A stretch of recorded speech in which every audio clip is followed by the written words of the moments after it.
Hey, Happy New Year, everybody. It's You Had to Ask, the show where I answer your questions. And this week, my first question comes from Shinpichu1, who says, Hey, Steve, since you're a big fan of the Star Wars movies, I'd like to hear your opinion on the Star Wars Expanded Universe. Are there any parts of it that you like, or do you think it's all disposable garbage fan fiction? Also, I'd like to hear your thoughts on the Star Trek EU. The only informed opinion I can give you about the Star Wars Expanded Universe is that it doesn't interest me at all. I mean, I can honestly say I have never encountered any of it. I've never read a novel. I've never watched any of the spin-off TV shows like Clone Wars or Rebels or anything like that. I don't think I've even ever read any of the comics. I don't think I've ever read a Star Wars comic. So for me, Star Wars is just the movies, and predominantly just the first three movies. I have very little use for the prequels, and I don't really think about those when I'm thinking about Star Wars. To me, Star Wars is three movies about Luke Skywalker and his pals Han Solo and Princess Leia and C-3PO and Yoda and R2-D2 and that sort of thing. That's what Star Wars is to me, not the expanded universe. But, you know, it's interesting with Star Trek, and maybe it's because I'm more of a Star Trek fan than I am a Star Wars fan, or maybe it's because the nature of Star Trek is a bit more expansive. The story in Star Trek, even though it was in the original series, it was very closely focused on the crew of the Enterprise. There wasn't an overarching narrative. There wasn't a particular character's journey that tied the whole series together as Luke's did in the Star Wars trilogy. So I always felt it was a bit more expandable, and there is a little bit of the expanded universe Star Wars or Star Trek stuff that I've gotten into. Not in any serious way. It's still mostly the TV shows and the movies for me. But when I was in like middle school and high school, I read a few of the novels, and I found that I really like some of the comics. I really like some of the Star Trek comics. I like a lot of Peter David stuff that he did with the Star Trek DC comics when DC was publishing them back in the 90s. I really love. I'll tell you one of the ones I really love, and these are ones that a lot of Star Trek fans just hate these because they differ so dramatically from the show. But the Gold Key comics from the 70s, the Gold Key Star Trek comics, are just awesome to me. I love them so much. Aaron Duke, Dear Steve, I'm getting ready for my next round of college class, but I cannot seem to know what kind of major I want. Every other class I've taken was just uninteresting to me. My question is, how long did it take you to find something interesting in college to study? And what if I don't find a subject that really interests me? Thanks. Well, if you don't find a subject that really interests you, that would be a terrible shame, because I would hate to think that college for you would be just, you know, a joyless march toward a degree. I mean, I feel like college, yeah, you need the degree. The degree is very important in terms of your career or whatever, but, you know, there's such a great opportunity for education and discovery in college, and it would be such a shame if you were unable to find a field that didn't really capture your imagination and your interest, that you could feel passionate about. And for me, I've mentioned a few times in other videos, I was an atypical student. I didn't start college until I was about 25.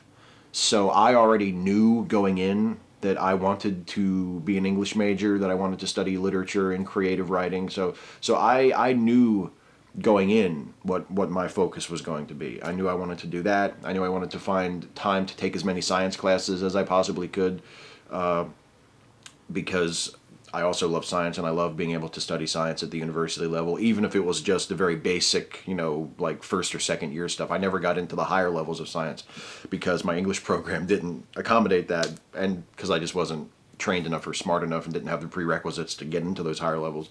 Yeah, the only thing I changed in my college career, I never changed my major, but I did start with an education minor, and I did change that because the education program just did not agree with me at all, and I felt I was completely uninterested by it, and it just wasn't my thing. So I switched. I changed that education minor.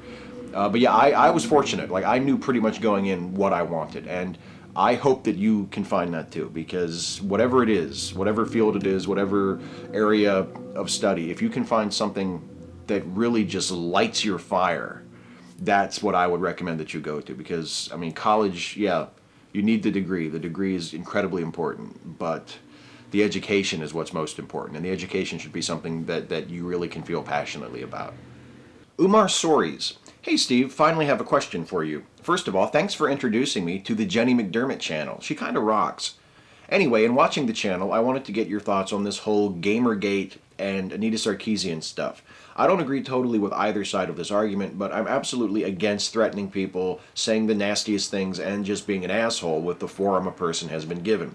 But I wanted to get your POV on this Gamergate female game journalist thing, and the sexism rampant in videos, as opposed to people who keep saying they're only games. Thanks and keep up the good work. I don't always agree with you, but I think you do an awesome job. A lot of Gamergate strikes me as being the product of nasty little children playing at being adults. When you read things about certain factions within Gamergate getting together on 4chan or 8chan or wherever the fuck trolls congregate and putting together their little ops and coordinating their Twitter posts and coordinating their Tumblr posts, it's like they're playing war, or it's like they've convinced themselves that they're doing something really big and really important, and they're organizing their efforts, and it's pathetic. It's so pathetic. And not only that, it's hateful, it's misogynistic, it's abusive, it's bullying and intimidating. It's contemptible on so many levels, and really worthy of no attention other than mockery and scorn. I have said before, I don't have a problem with Anita Sarkeesian. I enjoy her videos. I think she is fine as a person.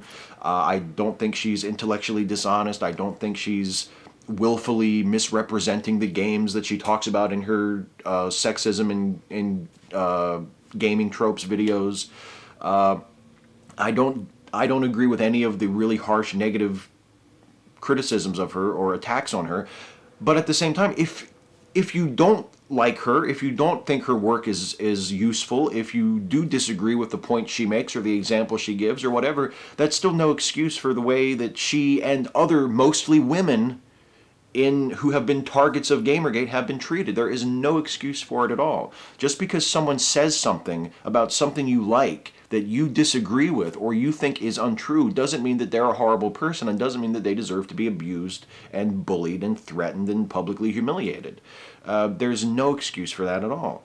And I've said before, I think the claims by someone within Gamergate that their real concern is to maintain a standard of ethics within gaming journalism, I find that to be disingenuous. I don't think that is what it's really about. Patrick Dodds, on a personal, non-political group level, there doesn't seem to be much in the way of talk of forgiveness and redemption in the realm of the secular. I'm not singling out atheists or even myself, and I'm not saying that non-religious people have no love and compassion, which is an absurd notion. What I'm wondering is there a sort of trade-off by having a more reasoned, discerning viewpoint? By having a sharper and often more sound judgment, are we harsher in our judgment? Basically, does sharpness lead to harshness?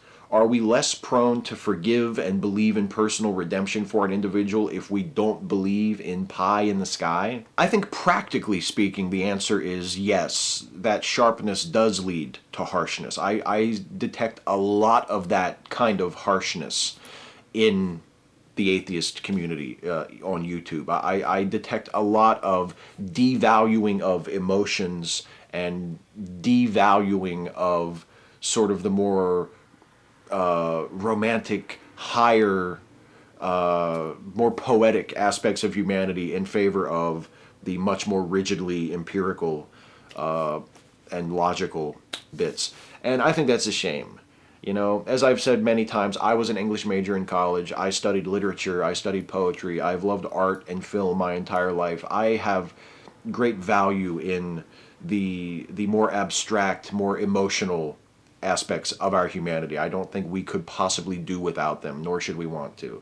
And I think it's a shame that religion has sort of cornered the market on things like forgiveness and redemption. I feel like, yes, those are perceived very, very often as religious concepts, as though you need to have a spiritual element in order to attain redemption or salvation or give or receive forgiveness. There has to be some sort of ethereal, spiritual, supernatural element at play. And I think that's a shame. I think that's something that we atheists or secularists or whatever should try to take back. Because just as I feel that man-made morality is the only kind of morality that could ever possibly be of any real use or meaning to us, forgiveness and redemption that comes from us, from our own emotions, from our own behavior, from our own recognition of ourselves and where we have fallen short and how we can do better. That's the only thing that ever would possibly mean anything to me. What does redemption or salvation or forgiveness mean if it's granted to you by some magical, all-powerful being? That doesn't mean anything to me. The Christian idea of forgiveness is you ask God, you beg, you grovel before God, and you say, I'm so sorry, God, and He forgives you. But the humanistic version of redemption, of forgiveness, of salvation, if you want to call it that, requires a lot more work. You know, you have to recognize in yourself that you have done wrong. You have to recognize in yourself maybe that someone else has done wrong to you, but that you forgive them. That you're not going to hold that against them anymore. You're not going to carry that baggage yourself. It's a much more personal act and a much more personal concept, and it's so more rich in meaning and purpose for me than a spiritual or a religious concept of redemption where something sort of magical is happening. I just don't think that makes it any better, and I think it's a shame that that concept has been sort of appropriated exclusively by religious folks, by religious groups. I think that we as secularists, as atheists, as skeptics, should be much more embracing of those sorts of concepts and more and be much more celebrating of them. Absolutely. I don't think that sharpness must lead to harshness, and I don't think that sharpness should lead to harshness. But unfortunately, I think that in many cases it does, and it has, and I think that's something that it would benefit us to change. Hail Metal Forever. Hey Steve, in your opinion, who is the worst wrestler ever in history? Who is the one above all, the one you don't like, that you just can't stand? Who's your favorite, and who would be the wrestler that you would be the most afraid to face in a hardcore match? I ask this question from one wrestling fan to another. Cheers from Montreal, Canada. Now, I know a year ago when Doc and I started our weekly wrestling show, I said that there would be sort of a wrestling apartheid established where we would only talk about wrestling on the wrestling show, and I wouldn't answer wrestling questions on this show. But we haven't done the wrestling show in the last 2 weeks because of the holidays, so fuck it. I'm going to answer a wrestling question, if that's quite all right with you. Worst wrestler ever, I think the worst wrestler to ever have a job on TV with a major wrestling company that I've ever seen is probably El Gigante, also known as Giant Gonzalez in the WWF. It wasn't necessarily his fault. He was just so big, and he was obviously signed and had the job because he was a huge, tall guy. But he was a horrible worker. He was a terrible, terrible wrestler. Probably a really nice guy, but not a good wrestler at all. My favorite wrestler, as many regular viewers who have heard me talk about wrestling before know, is Ricky Steamboat. Ricky Steamboat is always going to be my favorite wrestler. I love that guy. I don't know if I've ever seen him in a bad match. And he's everything that I think a good pro wrestler should be. And as for which wrestler I would I would least like to face in a hardcore match, I don't know.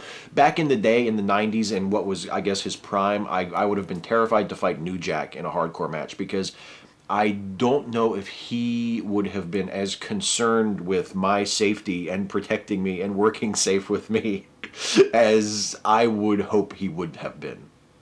Juliet Oliver. Hey Steve, just watched your 2011 vid, The Jesus Story is Best Explained as a Myth. I'd love to do that kind of informative editorial video myself. I might start with book reviews. In your An Atheist Reads series, what repercussions, if any, have you encountered as far as copyright infringement? Do you have to obtain any rights before reading the books you do in a video? No, I don't need to obtain rights to do the An Atheist Reads videos. The An Atheist Reads videos are considered works of commentary and criticism, and in those types of work, you are allowed to use copyrighted material without permission under the doctrine of fair use. Because you are writing about something, you are commenting on something, you are allowed to use that material without permission from the rights holder. It's sort of like writing a book about someone else's book, or quoting from someone else's book in your book or in your paper. It is not considered a violation of their rights as the owner or the copyright holder in order to do something like that. So no, the Atheist Read series, you don't need, or at least I have never encountered any problems with copyright infringement because I'm responding to the book. I'm quoting short sections of it to illustrate arguments or to make points or to respond to, but I am not co-opting their work for my own benefit. I am doing my own work based on their work, and that is permissible under fair use without copyright permission. And I would encourage you to do the same thing. If you have something to say, if you have your own arguments or your own offerings to give in that sort of a format, that sort of a criticism or a critique of someone else's work that you think could add to the discussion, I encourage you wholeheartedly to go for it. Sam Clemens, RIGL. Are there any food traditions you two and your family celebrate in the new year, such as the ever-popular corned beef and cabbage, though truth be told, not sure why it's so popular, or embarrassing amounts of champagne? Thanks. My family growing up didn't really have any special food traditions centered around New Year's. Ashley's family traditionally has a dinner on New Year's Eve of shrimp and steak. So that's sort of become like a New Year's tradition to have to at least have shrimp, if not shrimp and steak, around New Year's. Also, a lot of families in this area have baked oysters for a holiday dinner of some kind, be it Thanksgiving or Christmas or New Year's. There's baked oysters somewhere, and sauerkraut also is very popular in this region for holiday dinners. All of which I love, by the way. All of which I think is great. In terms of drink, neither Ashley nor myself are big fans of champagne. I mean, I don't mind it, but Ashley really doesn't like it, and I'm not nuts about it that I have to go out and get some for New Year's Eve. And the friends that we hung out with for New Year's Eve this year, which was friends that I met through Neon Real Entertainment, who have become dear friends of mine. We hung out on New Year's Eve this year, and their tradition is to take a Jaeger bomb at midnight. So that's what we did. So that's, in terms of drink, that's sort of our tradition. It sounds like Odin just took his Jaeger bomb. So, Happy New Year, Odin. It's time for the lightning round. Rapid fire questions, glib and adequate answers. McFly88. Steve, what do you think about the upcoming Suicide Squad movie, specifically the casting? I've liked Jared Leto ever since My So-Called Life, but I'm kind of on the fence about him playing the Joker. I like Jared Leto too. I think he's a terrific actor. I think he'll make a fine Joker, but I'm just not interested in that Suicide Squad movie at all. I mean, unless I hear that it's like really, really awesome, I'm probably not going to see it until it comes out on Netflix or something. I eat pears. Please say, don't say please say, shout out to all the pair while making a surfer sign with your right hand. Thanks. Okay. Shout out to all the pair. I hope that gave you what you were looking for. Ego, artificial intelligence generating opinions. Dear human male, what is your opinion on robots? Be aware that your answer may save or doom you once the revolution comes. Oh, I think robots are just peachy. Especially robots who have a broad tolerance for humans who may or may not have mispronounced the acronym that stands for their name. Ego, IGO, I hope that's right. I hope I don't die when the revolution comes. Warlord27753, lightning round. What do you think of Heath Ledger's interpretation of the Joker, as in the way he acts the role? And what do you think of the Joker's belief that deep down we are all just as monstrous as he is? Also, do you like math? I thought Heath Ledger's Joker was brilliant. I thought it was one of the most insightful and interesting, compelling takes on that character I've ever seen in any medium, in a comic or a film or TV or whatever. I thought Heath Ledger's Joker was right tippy top with the work that anybody else has ever done with that character. I think the idea that we are all deep down just as monstrous as he is kind of cynical. But I feel like, I guess we all have the potential to do that if pushed to certain extremes, or if we were brought up a certain way, or we lived through certain experiences. I think we all could be that way. But to think that we all have sort of a Joker living inside of us waiting to get out is a little cynical. And yes, I like math very much, but I'm fucking terrible at it.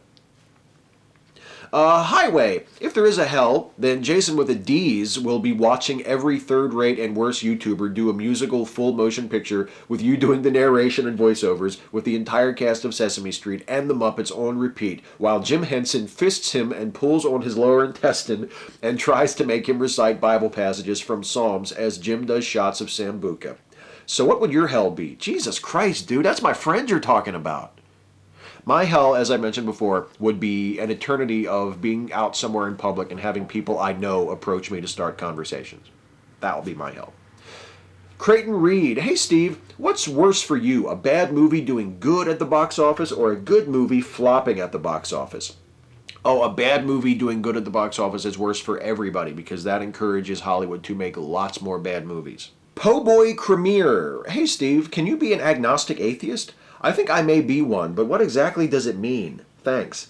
Oh, lots of people identify as agnostic atheists. It's not a rare thing at all for an atheist to say, I'm an agnostic atheist. It just means that you have concluded that there is no God, but you acknowledge that you don't know for certain that there is no God. And the other version would be maybe a Gnostic atheist, someone who claims to know with certainty that there is no God. So yeah, agnostic atheism is actually, I would imagine it's probably the most common form of atheism, even though most people might not specifically identify as an agnostic atheist. Serious Mind. Steve, have you ever done any improv acting? If so, did you enjoy it? No, I've never done it formally. Like, I've never done it with an improv troupe or anything.